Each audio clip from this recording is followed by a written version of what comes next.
1월 말이 다 돼가는데 매수 심리 신고가 이야기하면서 매수 심리 계속 오르고 있다 라고 말하고 있지만 그 이야기들은 대부분 12월 기준으로 이야기하고 있죠.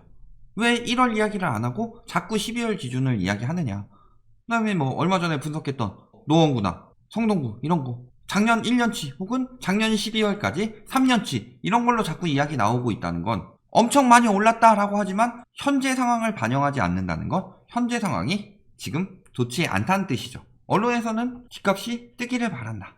그렇죠? 그런데 좋지 않으니까 자꾸 과거의 영광을 찾게 되죠. 보면 어때요? 불장에 건축물 패닉바잉 갭투기한 투기성 거래도 이거 외국인 거래 이야기 나오는데 자꾸 저한테 외국인 거래 이야기 하면서 이것 좀 분석해 주세요. 분석했어요. 외국인 거래 비중 1%대고 그 다음에 가격대 보면은 대부분 저렴한 실거주가 많고 42채 갭 투기한 이런 투기성 거래 외국인들은 극단적인 사례만 들고 온 거다. 외국인 총 거래 금액이랑 총 거래량 보면 그렇지 않아요. 외국인 물고 늘어져요. 이런 거 거래만 잡아가지고 32.7%가 거주한 적 없다는 거는 그 외적으로 67.3%는 거주를 위해서 샀다는 거죠. 잠깐 살았다가 갭 투기했다 이렇게 될까요? 외국인들이 왜? 대부분은 거주 목적으로 구입하죠. 그리고 67.3%는 한국인 주택 점유율보다 높죠. 저기서 조금 깎인다고 해서 한 60% 정도 된다고 해도 우리나라 주택 점유율이 그 정도 나오는데 외국인이라고 특별하지 않아요. 우리나라나 외국인이랑 똑같이 하고 있는데 거래량 늘어나면 외국인 거래량 같이 늘어나고 거래량 줄어들면 외국인 거래량 같이 줄어드는데 저런 극단적인 사례 가지고 중국인, 미국인들이 우리나라 부동산을 다 사고 있다 이런 식으로 조장하고 있죠. 근데 부동산원 들어가가지고 외국인 거래량이랑 외국인 건축물밖에 안 되죠. 그 다음에 건축물 거래량 비교해보면은 1%대 안팎에서 계속 돌고 있는데 무슨 외국인들이 싹쓸이하고 있는 것처럼 이야기하냐. 답답해 죽겠죠. 자꾸 여기 와서 분석해달라고 하시는데 분석 다 해놨어요. 한 두세 번 걸쳐서 그 영상들 확인해 주시면 돼요. 서울 아파트 거래량 꿈틀 6,000건 넘어 2개월 연속 증가. 이거 12월 얘기하는 거죠. 근데 보면 어때요? 지금 1월 돼서 조금만 지나고 나니까 수천만원 내린 아파트 거래 비율 올라가고 있고 그 다음에 주택 거래량 감소하고 있죠. 창원 같은 경우는 규제 지역된 다음에 거래 절벽이다. 언놈들은 오른다고 하고 언놈들은 지금 감소하고 있다고 하는데 뭐가 맞는 말이에요? 오른다고 하는 인간들은 12월 이야기하고 있는 거고 과거의 영광에 취해 있는 거고 줄었다는 이야기하고 있는 거는 지금 1월 이야기를 하고 있는 거다. 자, 전국 매매 거래량 보면은 지금 1월 거의 말이에요. 그러면 곱하기 2 하더라도 반토막 나는 거죠. 지금 12월 대비. 서울 마찬가지죠. 곱하기 해가지고 3까지 간다고 해도 반토막이죠. 경기도도 곱하기 2 해도 반토막이더라. 거래량이 아작이 났다는 거죠. 아작이 났는데 아직도 거래가 엄청 많이 되고 있는 것처럼 신고가 거래가 폭증하고 있는 것처럼 이야기하고 있는데 이 12월 거래량 뭐예요? 다? 이 연말의 거래량 다 대부분 사기죠. 사기. 자, 그런데 계속 1월 돼서 계속 12월 거래량 들먹이면서 작년 12월 주택 매매 거래량 전월 대비 증가, 지난해 12월 매매 거래량 5년 평균 대비 높다, 30대들이 아파트 쇼핑했다, 12월 절정, 서울 상추 잡았나 우려 나올 정도죠. 12월 절정이었죠. 청약지역에 피주고 사자, 분양권 전매도 급증했다 연말에 이런 이야기 하고 있죠. 이런 거 하나씩 봅시다. 그 전에 10월 11월 막 이럴 때 매매 계속 부추겼죠. 10월에 무슨 프레임을 잡았어요? 임대차법 때문에 전세가가 폭등한다 이런 식으로 이야기 나왔는데 실질적으로 6월에 전세가 폭등했고 그 다음에 7월까지 폭등하다가 7월 이후 임대차법 하고 나서도 그냥 유지됐죠. 왜? 재계약하는 건 지표에 반영이 안 되니까. 그런데 10월쯤 됐을 때 조금 더 오르기 시작한 거. 10월에 왜 갑자기 오르기 시작해요?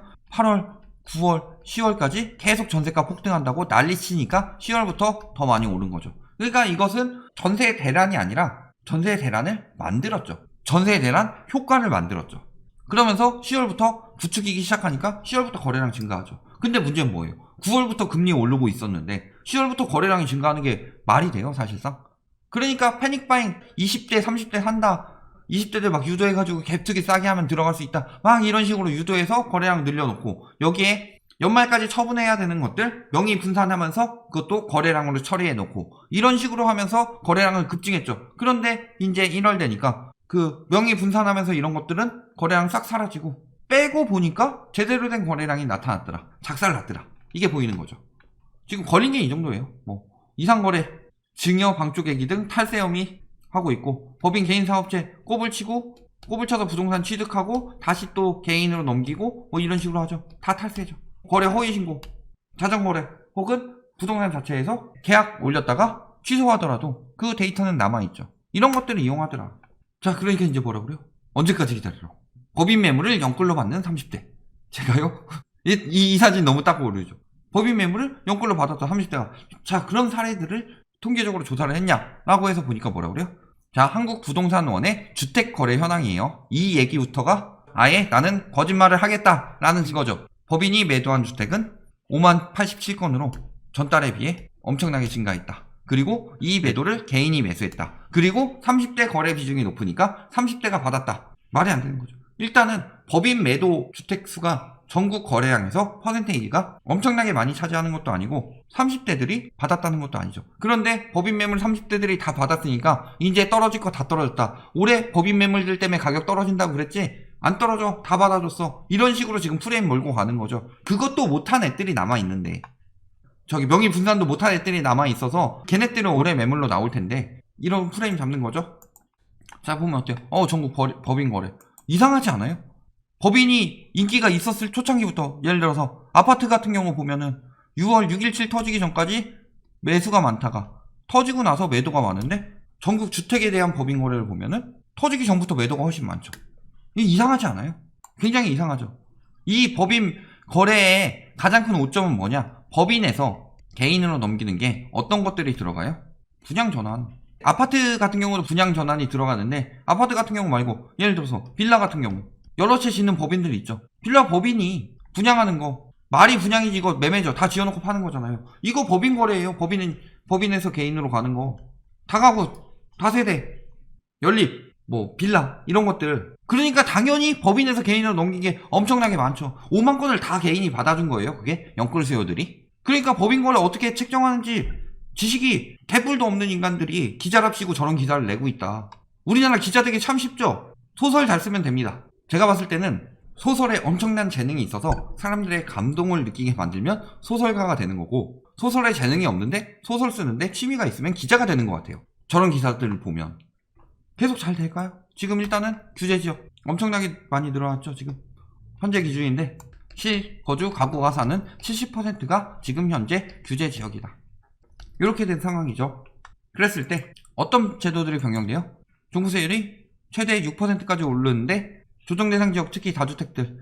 자, 문제가 되는 것들, 지금 임대사업자, 말소매물, 그 다음에 법인은 6% 최대 때리죠. 그 다음에 신탁도 수탁자에서 위탁자로 넘어가기 때문에 주택수가 늘어난다. 이런 경우 어떻게 해야 돼요?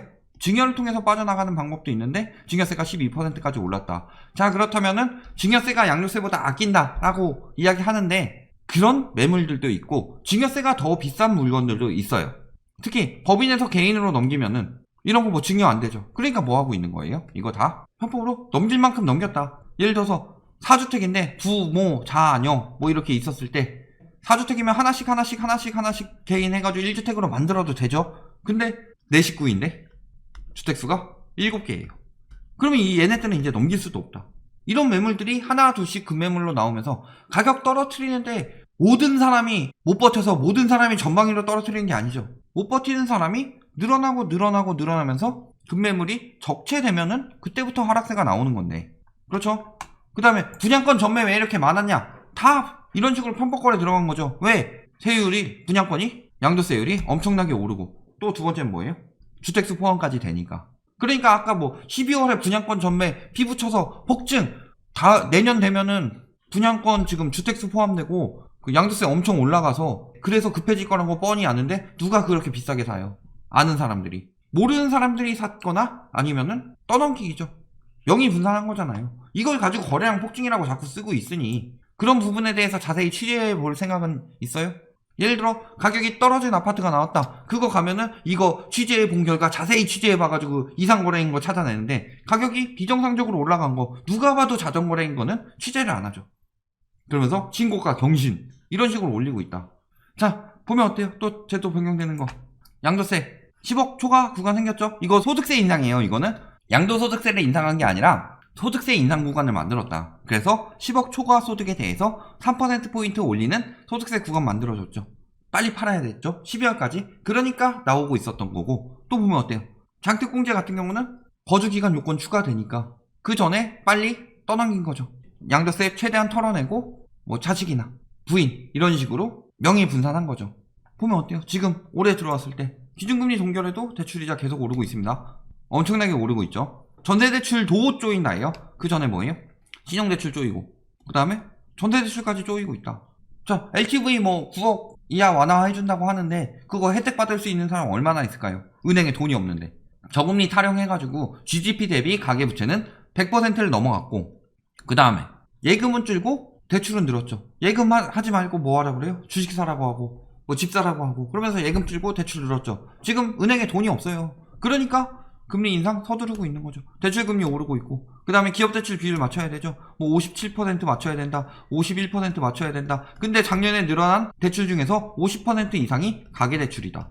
그러니까 가계대출은 계속 닫으려고 하는 거예요. 기업에서 대출 안 받아가면 가계대출 내주기 더 힘들어지겠죠. 예금이 계속 줄어들고 예금 금액을 계속 빼가게 되면 가계대출 더 줄어들 수밖에 없게 되죠. 그러니 유동성이 안 생기는데 어떻게 집을 사죠?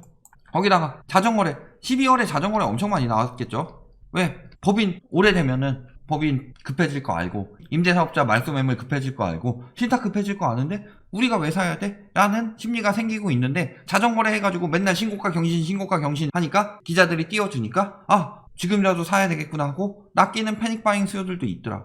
그래서 계약 이후 취소하는 이 신고가 꼼수 없애버린다는 거죠. 그래서 계약 취소의 경우는 취소 신고해야 된다. 자전거래만 없어져도 말도 안 되는 가격대에 신고가 나왔다는 거, 거짓이라는 거 다 나오겠죠. 결론 뭐예요? 12월에는 거래량이 급증했는데 올해 1월에는 거래량이 급격히 떨어졌다. 이걸 봤을 때 왜 규제가 강화됐는데 거래량이 떨어질까요? 절세 매물 끝나서 매물을 안 내놓아서 개소리 하지 말고 작년 6월에 왜 갑자기 역대 최고의 거래량이 나왔죠? 절세 매물이 끝났는데? 그렇죠. 그렇게 생각해보면 굉장히 이상하다는 걸 알 수 있죠. 이거 뭐예요? 이 거래량에는 편법, 증여, 그 다음에 법인에서 개인으로 넘기는 거 이거 뭐 내 법인에 있는 걸 나한테 넘기는 거 이런 것들도 포함이 되겠죠. 그 다음에 신탁, 명의, 수탁자에서 위탁자로 간 것들 다주택되니까 명의분산. 그 다음에 임대사업자, 말소매물 이것도 빨리 명의분산해야 되죠. 그 다음에 분양권 명의분산해야 되죠. 이런 것들을 다 거래량으로 넣었기 때문에 올라간 것처럼 보이지만 실제 제대로 나온 거래량은 1월 거래량이 맞다는 거죠. 이제 요거 지금 법안 다 강화됐으니까 이거 할 필요 없어지잖아요. 그러니까 작년 12월까지 막차 타가지고 거래량 넘긴 것들이 늘어났다. 1월 돼서 제대로 된 거래량 나오고 있죠. 매수 우위 지수 떨어지고 있어요. 매매 전망 지수 맨날 오른다고 하는데 이제 조금 떨어지고 있죠. 지금 이런 상황이다. 거래량은 엄청나게 줄었고 즉 거래량이 6월 이후부터 사실상 계속 줄어들어야 되는 상황인데 이런 식으로 유도해서 사람들 낚아서 거래량 늘리고 거기에 추가로 명의 분산하면서 거래량 늘어났더니 부동산 시장이 살아난 것처럼 보였다. 하지만 살아난 게 아니죠. 단지 눈속임이 조금 더 길게 가고 있을 뿐이다. 그러니까 올해 내에 분명히 확실하게 하락세가 나타날 수밖에 없다라는 점 꼭 명심하시고 올해 지금 집 사는 거 특히 1월에 지금 저 12월보다 더 높은 가격에 집 사는 거 그만큼 멍청한 짓이 없다라는 거 꼭 알아두시기 바랍니다.